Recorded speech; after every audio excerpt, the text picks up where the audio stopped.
Now, I have a question from Anthony Geary out of Peterborough, Canada. He wants to know how long it took you to get used to the boots. Cool. And did you keep anything from the series? The boots, yeah, they just hurt for a few days. I mean, I think, but once the strange thing about those cork runs is that once they're in, they're the most comfortable things you've ever worn in your life. They're like slippers. Once you've, after that 4 or 5 day period when you break them in, and because you've invested quite a lot of effort and energy in making them look good. I mean, I didn't manage to make them look that good, but not bad. Right. It's a bit of a hate-love thing. They start off painful and you end up kind of loving them. I reckon they were worn in by the night attack on the Thursday at boot camp. I think I'd got them pretty much broken. But blisters and Band-Aids and the whole 9 yards. Now, did you stand in a hot shower with them and wear them dry? Yeah, I got in the bath, I think, with them. Yeah. As I remember it. At boot camp. I think I got in the bath with them. I didn't keep them, though. What I did keep was Joe Hobbs, the costume designer. Fantastic guy. I don't know, he took a liking to me, I guess, on the first morning, because maybe I looked one of the most fearful ones of boot camp, and he said, "This is working well, Jenna. I like all of this sympathy you're giving me. This is 10 years. No, I listen. Believe me, I feel 10 bad years. for you guys. Good. I've waited 10 years for some sympathy about this, and Mike Cudlitz doesn't give you the same kind of strokes and hugs about it. He don't care. He's a hard ass. No, the thing I did keep, Joe had this. They were like test T-shirts that he'd done, and it was a khaki T-shirt. I think it was the only one.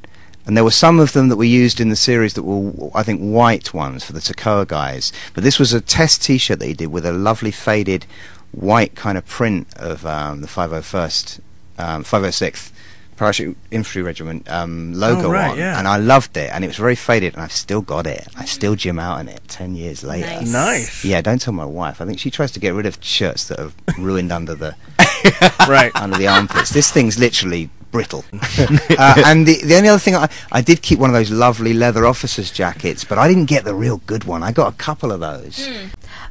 Funny enough, Randy, who's in the chat room right now from North Carolina, she asked the same question. Yeah. All right, so what's the funniest thing that happened to you in boot camp? Well, there's plenty of funny stories, man. But boot camp wasn't for me about funny. Funny for me was turning up in Interlaken and deciding that it was time I made a bet with Ron Livingston. And we had a sports bet, a 3-way sports bet. And we were going to play 3 different sports. And I was pretty confident. I can't remember whether it was $100 on it. But it was chess, pool, darts. We never got to the darts. He beat me at both the chess and the pool, and that was it. And he was fairly straightforward about it. There you go. Wow. Yeah.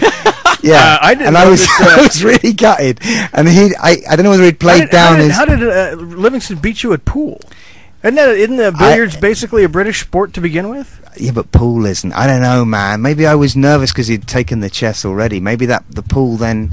See, I would have never played chess first. Yeah, you're right. Especially not against Ron. He's a Yale graduate, right? Yeah, he's way too smart for me. I would have absolutely said, let's play darts. You're absolutely right, and the darts would have put me ahead. I'm pretty sure. Although maybe knowing Ron, he'd have kept that up his sleeve as well. Well, he might have spent most of his nights, playing chess and darts down at the Yale pub. Yeah, just getting ready for that day when he could stuff up a little English character actor and steal $100 of his per diem off him. I don't remember that many pranks in boot camp. Well, you were concentrating on the running and putting the guns together. And staying American, or I'd have to do push-ups. Now, can you still do the accent? Not quite, Harry, no. I mean, I use American in the plays that I'm doing at the moment, but he's a CIA agent. He's not quite as localized, not quite as specific as Harry was. And Harry, I dropped like a semitone or two in post as well, because I didn't think he sounded. I didn't buy him enough in terms of his orders and his commands, and I wanted to. My accent is generally more. It sounds kind of more. I don't know. It sounded lighter to me, and I wanted Harry to be Luz. Yeah, right. I wanted to make sure that if I said something you bought, that they would do it. And that was my experience on boot camp. I mean, I guess boot camp taught lots of us loads of a ton of different things. I mean, a shared hatred of some kind of authority as well, which you see, I think, on our faces. The guys who've done it, I think you can see the difference.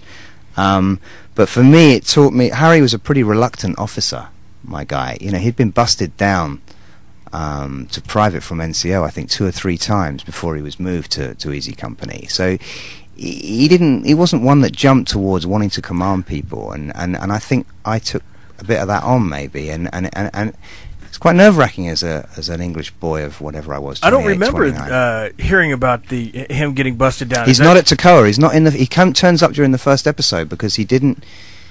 He was with 82nd Airborne, Harry. Right. He wasn't with 101st. Okay. Now, why was he busted down? For fighting. Scrapper. Yeah, a little bit.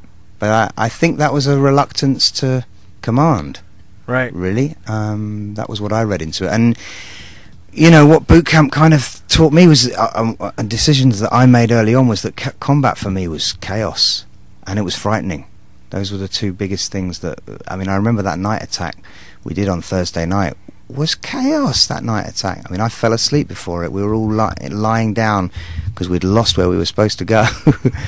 And we were all lying down. And I remember Jimmy waking me up. And I had 20 minutes, just boom, it's pouring with rain in the English countryside in the middle of the night. And I'm like,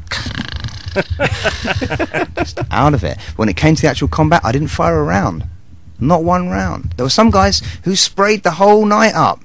And I just was just literally thinking, how can I open fire when I don't have a clue who any of you guys are? Not really. Right. I'm not sure I know which side you're which is supposed to be which, on so and I'm not who's going to who. open fire. Right. And I'd kind of learnt a lesson from that other soldiering thing I was talking to you about earlier, that to open fire at night is like literally sticking a sign above your head. Yeah. Shoot me. Here I am, boom. Here I am again, boom.